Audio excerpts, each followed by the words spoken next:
یو کس تپوس کوي که چېرې یو سړی عمرې ته یا حج ته لاړ شي نو هلته په موس کې رفعیدین کولی شي یا په اوچت اواز سره امین ویلی شي؟ نه، نشي ویلی، ځکه چې ته حنفي او د مختلفو ائمو مختلف مذاهب دي او د رسول الله صلی الله علیه وسلم احادیثو کې د آمین بالجهرم ذکر دی او د آمین بالسرم ذکر دی، په پټه آمین ویلم ذکر دی او په جهر آمین ویلم ذکر دی. دا اختلافي مسله ده او دا اختلاف په احادیثو کې دی. نو چې کوم امام په کوم قوم باندې عمل کړی ته په هغې پسې ځې نو دا ټیک ده.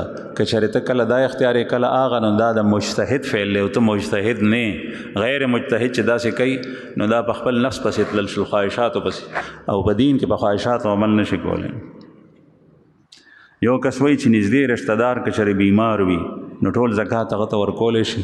د بیمارۍ د وجې نه زکات نه ورکولی کېږي، زکات ورکولی کېږي د فقر د وجې نه چې چا سره مال ني. که یو سړی بیمار وي او هغه سره مال ډېر دی نو قطعا زکات نشي ورکولی. چې یو سړی بیمار دی او هغه سره مال هم نشته د هغه به بیمارۍ پیسې لګي نو هغه ته ورکولی شي.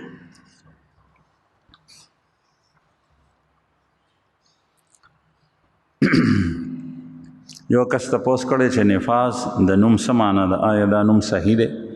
نفاس دا ذال سره دی، نفاس، او د دې معنی یو شی جاری کول، دغه معنی ده او معنی غلطه نه ده نو نوم کې خل جایز دی. چا تپوس کړی دی چې د مسجد عایشې نه عمره کول څنګه دي؟ د مسجد د عایشې نه عمره کول جایز دي. صحیح بخاری کې حدیث دی، رسول الله صلی الله علیه وسلم ته ام المؤمنین حضرت عائشہ رضی الله عنها عرض کو چې حج ته کله راغلی و پیغمبر علیه السلام سره حجۃ الوداع چې یا رسول الله ټول خلق عمره مو کو حج مو کو خپه و جړلې او زه به عمره ونه کوم ویولې وی زما کپړې راغلی دي. رسول الله صلی الله علیه وسلم وته فرمایل چې اول حج کا او چې حج ختم شنه بیا وروسته عمره وک.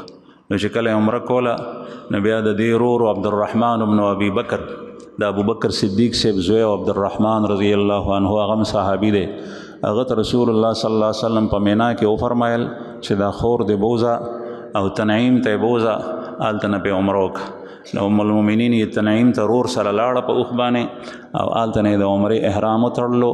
دغه تنعیم غر نوم دی، د دې غره په خوا کې د سړک په څنډه باندې جومات دی، دې جومات ته مسجد عایشه وایي. نو آلته نه عمره کولی شي.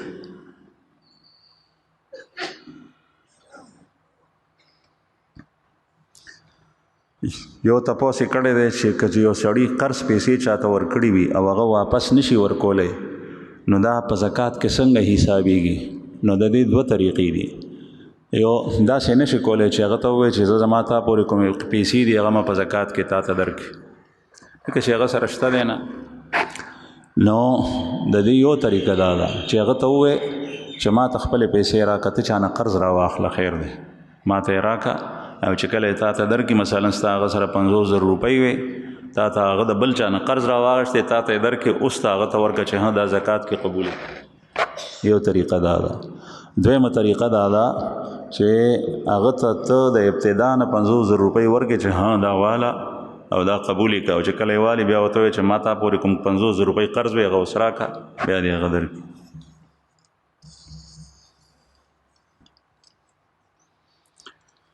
یو کس تپوس کړی چې د فرایض او واجباتو نه علاوه په نورو مزونو کې سړی په رکوع، سجده، قومه وغیره کې نورې دعاګانې کولی شي او که نه، او دغسې تراوح کې.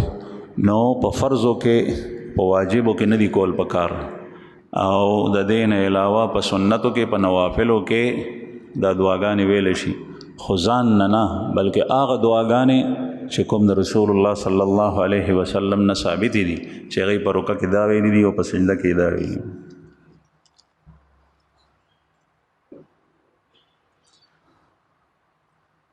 یو کس وایي چې خاشر نوم صحیح دی او که نه، معنی یې څه ده او کېښولې پکار دي که نه؟ دا خاشر نه دی، نقطې والا خا سره نه دی، بغیر ټکي والا حای حلوا سره دی حاشر، او حاشر معنی جمع کوونکې، معنی درسته د نوم کې خل جایز دی. یو کس تپوس کړی چې دلته به ختم څه ټایم نه څه ټایم پورې وي او کله به وي؟ دلته به شپږو شپو کې ختم کوو انشاءالله، او کله نه چې یقیني روژه وي، ما ته خو پته نشته چې یقیني روژه کله نه ده، دا خو به د میاشتې په لیدو سره کېږي. نو ځان خبروي انشاءالله دلته په ړومبو شپږو شپو کې ختم کېږي. چې شک نه خبره ووته. بعضې روژه زموږ په ملک کې هغه راځي چې چا روژه د چا ني، نو په هغه شپه باندې موږ نه شروع کوو، بیا په دویمه شپه شروع کوو چې یقیني شي. که د ړومبۍ شپې نه یقیني وه روژه، بیا به انشاءالله ړومبۍ نه شروع کوو. او کني ځان خبروي، دارالایمان سره رابطه ساتئ. شپږو شپو کې ختم دی، شپږ سپارې پکې ویلی کېږي، په آخري کې لږ پاتې شي بیا په شپږمه کې. هسې چې شپږ وی روزانه، نو په 5 شپو کې ختمېږي. خو شپږمې ته مونږ بیا یو 2 سپارې پرېږدو، سپاره پرېږدو، په آخر کې بیا ختم کې آسان شي. نو دا ترتیب دی. او د هرې ترویحې کې دلته مختصر تفسیر هم بیانېږي، بعضې ضروري خبرې هم بیانېږي. هغې کې رونو ته ډېره زیاته فایده وي. نو دلته په ختم کې شرکت کوئ. ډېر خلک راځي الحمدلله.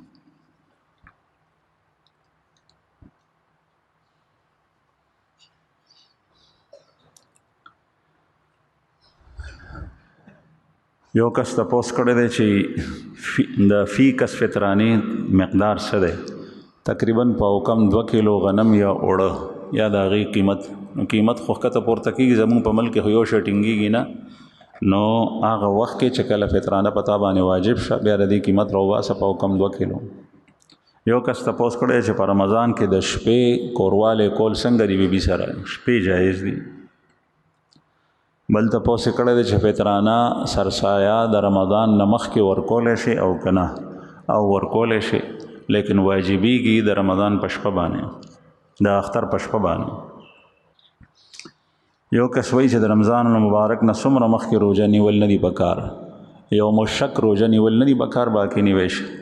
او یو مشک هغې ته وایي چې دا احتمال هم وي چې دا رمضان وي، او دا احتمال هم وي چې دا رمضان نه دی، د شعبان وروستی ورځ ده. دویم سوال کړی دی چې وړو ماشومانو سره چاړه یا چاقو وغیره کېښول د دې شرعي حیثیت څه دی؟ نو دا خو کېښول جایز دي، لیکن دې پسې شاته عقیده ده. که عقیده د سړي دا وي چې دا چاړه او چاقوی حفاظت کوي، نو دا غلطه عقیده ده. او که دا وایي چې دې نه جن او پیرې یریږي، نو ماشوم به چاړه او چاقو څه چلی؟ پیرې او جن دومره کم عقل خو نه دی چې هغه صرف چاړه پرته وي او هغه د هغې نه ویریږي. ځکه چې هغه ته پته ده چې دا ماشوم دی، خو چلولی شي نه. داسې یو رسم را روان دی.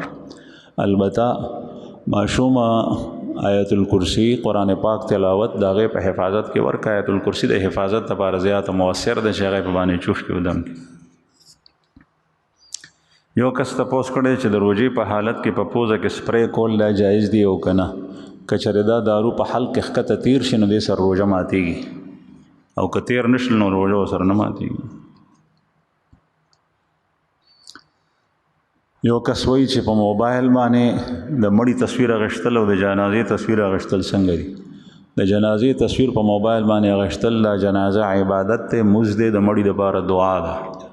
دا عبادت سړی په رسم کې واچي، پته لګي نه چې دا جنازه به قبلیږي او که نه. نو دا غلط دی، خلاف شرع شی دی. د مړي تصویر هم اخیستل نه دي پکار. چا تپوس کړی چې په بیت الخلا کې اودس کول څنګه دي؟ چاردام چې کوي، نو چې بیت الخلا کې ځای پاک وي، نو چاردام کولی شي. که هلته ګندګي پرته وي، مثلا واړه بول یا لوی بول، نو هلته مکروه دي چې تا ته زړه کې درځي.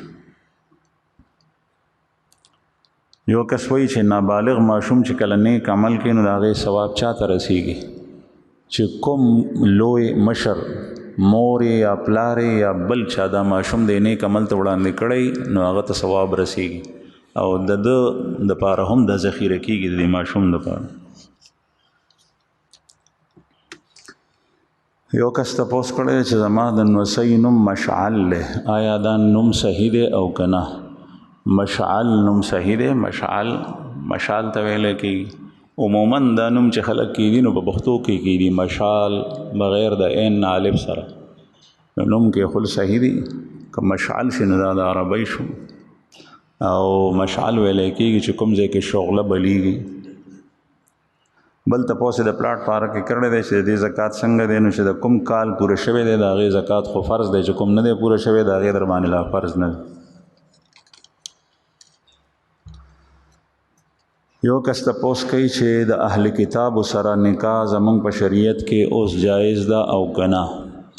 د اهل کتابو سره نکاح جایز ده، لیکن هغه چې د هغوی کتاب په کتاب باندې ایمان وي، په پیغمبر باندې ایمان وي او د خپل پیغمبر خبرې پکې موجود وي، نو هغې سره نکاح کول جایز دي.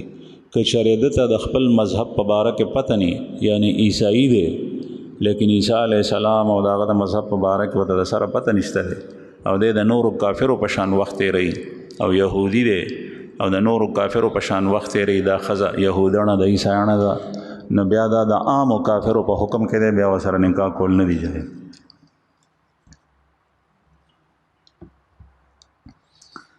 یو کس وایي چې بیوٹی پارلر چلانا کیسا ہے، اس میں کام کرنا اور اس کے آمدن کا کیا حکم ہے؟ بیوٹی پارلر چلور څنګه دی، په دې کې کار کول او د دې آمدن څنګه دی؟ د دې تفصیل چې ما ته ووایي چې په دې کې څه کارونه کېږي، نو بیا به جواب درکړم.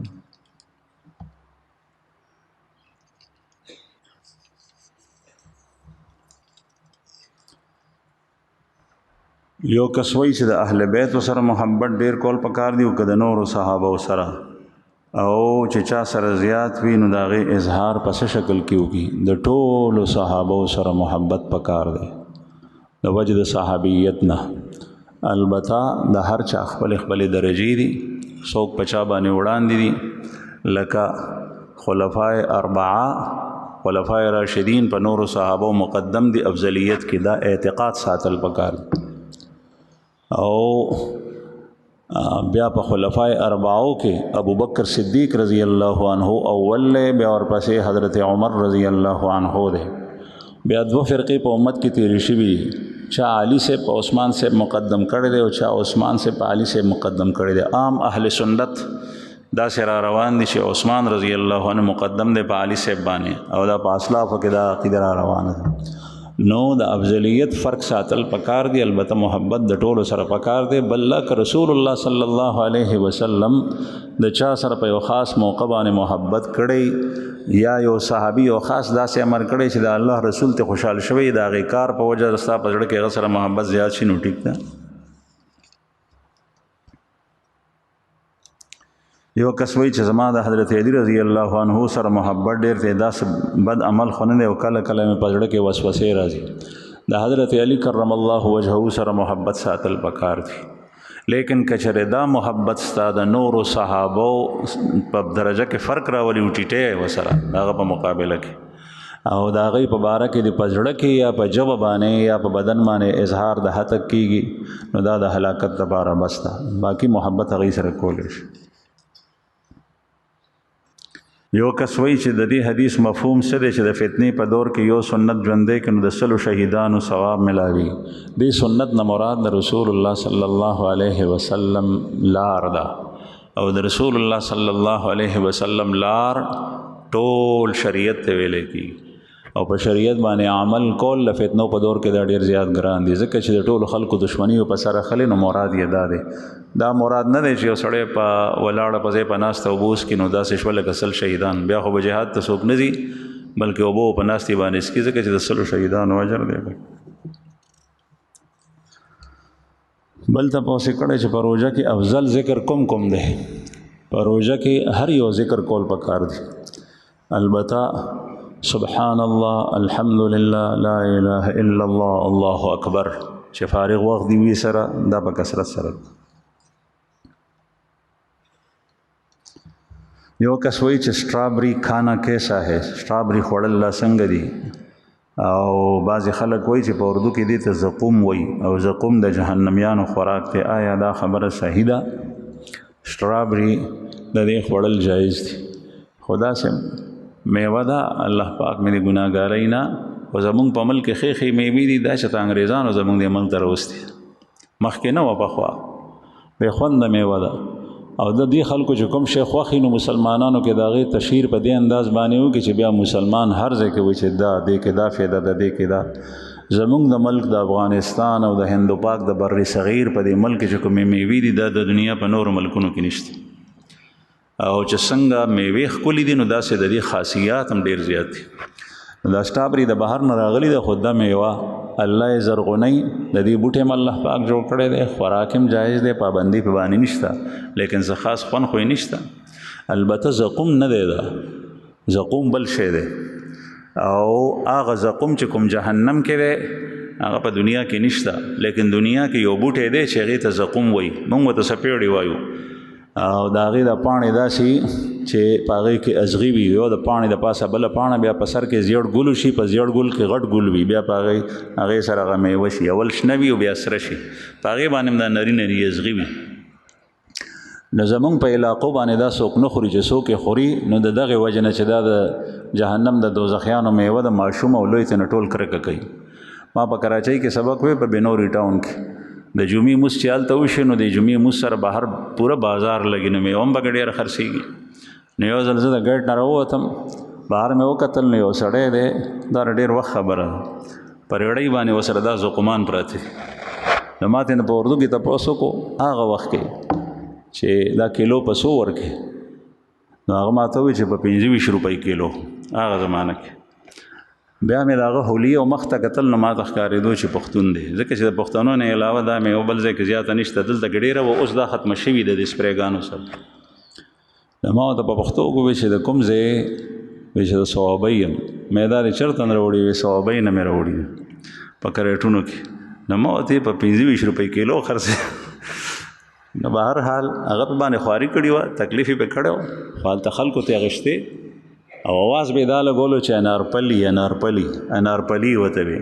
خلکو به دې تپوس وکړي چې خان صاحب یہ کیا ہے؟ ده به ورته وایي انارپلی.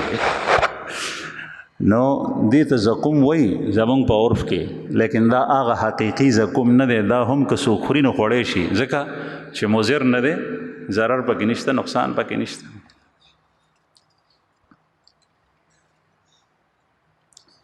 یو کس وایي چې د عشر پیسې امام ته یا طالب ته چې هغه مستحق ورکولی شي او که نه، او په دغه پیسو باندې د هغه دپاره کتابونه اخیستی شي او که نه. د عشر پیسې امام ته هله ورکولی شي چې دا په تنخواه کې نه مارې.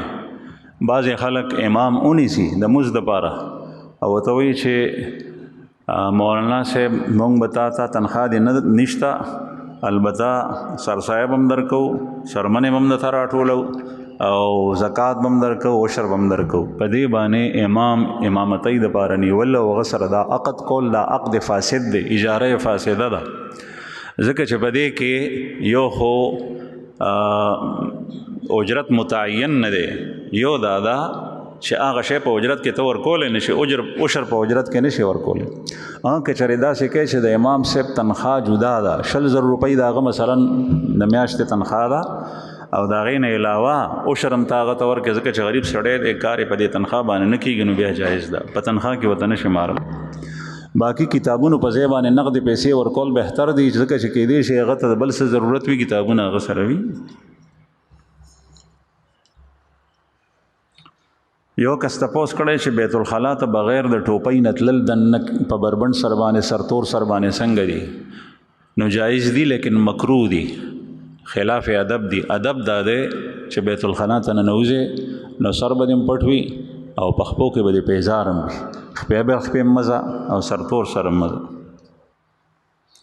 یو کس تپوس کړی چې په سټ باندې د مسې کولو څه طریقه ده؟ طریقه یې دا ده چې کله د سر مسه وکړې نو د ګوتو دا شاګانې چې کوم دی نو د دې درېو ګوتو دا یو طرف ته بل طرف ته په سټ راکاږه، د ویښتو نه ښکته چې کومه حصه ده.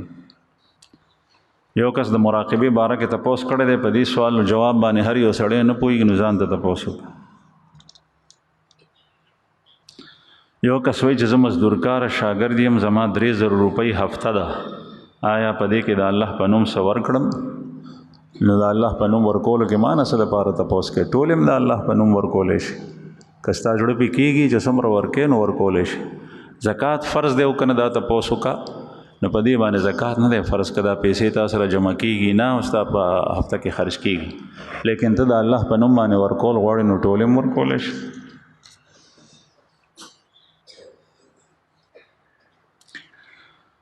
یو کس تپوس کړی دی چې د یوې ښځې خاوند فوت شو او د هغې کور په قلا کې دی، لیکن هغه کور کې نور کورونه هم دي او د پلار کور هم دی، نو دا د خپل کور نه د پلار کور ته تللی شي.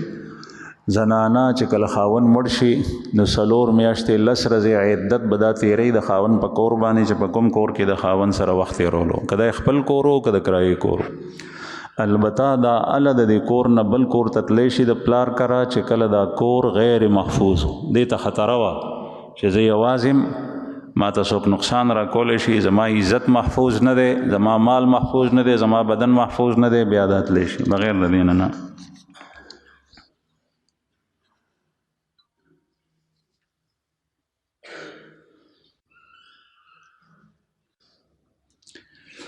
یو کس تپوس کړی چې فضایل اعمال کې یو حدیث شریف دی چې د قیامت په ورځ به قرآن پاک تلاوت کوونکو ته وویلی شي چې څنګه تا په دنیا کې تلاوت کولو دغسې په آرام سره تلاوت کو، درجه په درجه خپل مقام ته رسه.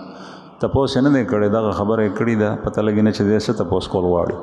خو دا شته دی، حضرت شیخ الحدیث مولانا محمد زکریا نور الله مرقده دا حدیث راوړی دی، دا شته، دا فضایل د قرآن پاک کې. بل تپوس یې کړی دی چې قبرستان ته د تلو هلته کې مسنون طریقه څه ده؟ قبرستان ته د تلو مسنون طریقه دا ده چې ته لاړ شې نو هلته به سلام واچې، السلام علیکم یا اهل القبور، او بیا به هغوی دپاره او ځان دپاره دعا وکړي، او که ایصال ثواب څه کولی شي قرآن پاک څه ایسه لوستی شي او د هغوی دپاره ایصال ثواب وکړي نو دا کولی شي. او د هغه ځای نه عبرت واخله چې دیم په دې قبر کې پروت دی، وفات شوی دی، یو ورځ په ما هم داسې راتلو واله دی چې زه به مرم. دی به اوس افسوس کوي چې کوم کار یې نه دی کړی ښه کار، او کوم بد ته نشوي دي په هغې به افسوس کوي. نو ما خو سره خو وخت شته دی، زه بیا ګناه ولې نه پرېږدم او دا فرایض دا ولې نه پوره کوم؟ نو دا عبرت دې وکړي، دا مراقبه او سوچ دې وکړي، بیا دې واپس راشي.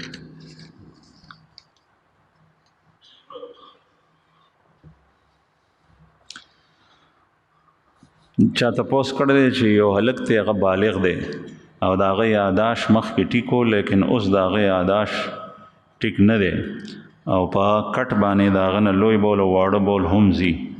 د هغه مور او پلار دا تپوس کوي چې موږ د دې ماشوم د روژې فدیه ورکولی شو که نه؟ نو که چېرې هغه په روژه باندې پوهېږي نو بول تلو سره روژه کې څه فرق نه راځي، د هغې فرضیت ختمیږي نه. او که د هغه هوش او حواس ټیک نی نو بیا په هغه باندې نشته دی. البته که هوش او حواس یې ټیک شي بیا د هغه روژه ونیسي، او که د مور او پلار فدیه ورکوي په دی واجب نه ده، لیکن چې ورکوي نو بهتره ده. یو کس تپوس کړی چې د غلا په اوبو اودس او مس کېږي او که نه؟ د غلا په اوبو باندې که چا اودس وکړو مز یې وکړو نو په هغې باندې مس کېږي، اودس په باندې کېږي. زمونږ په ملک کې خو عموماً په اوبو کې غلا نشته، لیکن که چېرته داسې وي مثلا د مس په باندې کېږي، لیکن د غلا ښه نه ده چې اوبه غلا کوي دی د بل، د دې به دې تپوس کېږي. دا پکې چالو کوي ګړکۍ خلاصې کوي.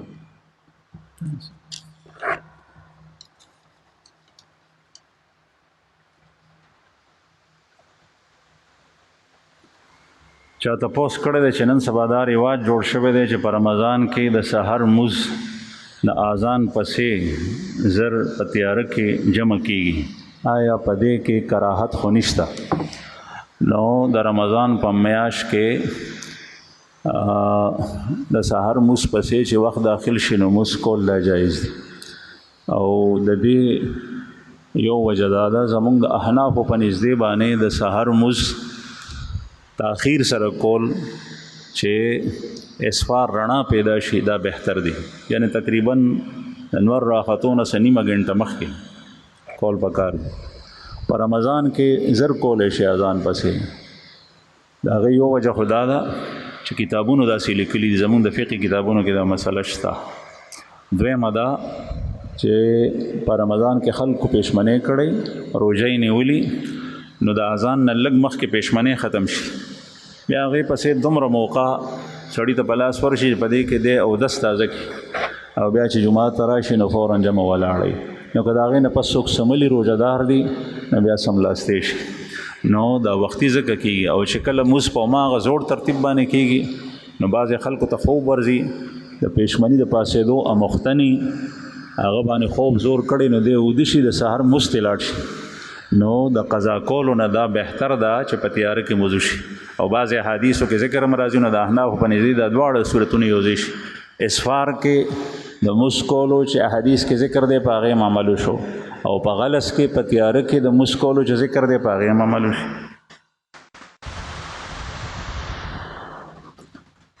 یو کس وایي چې د یو سړي پلار بهر دی او د هغه بچي په پاکستان کې دی چې سرسایه ورکوي، د بهر په حساب سره به یې ورکوي او د پاکستان د بهر په حساب سره به یې ورکوي.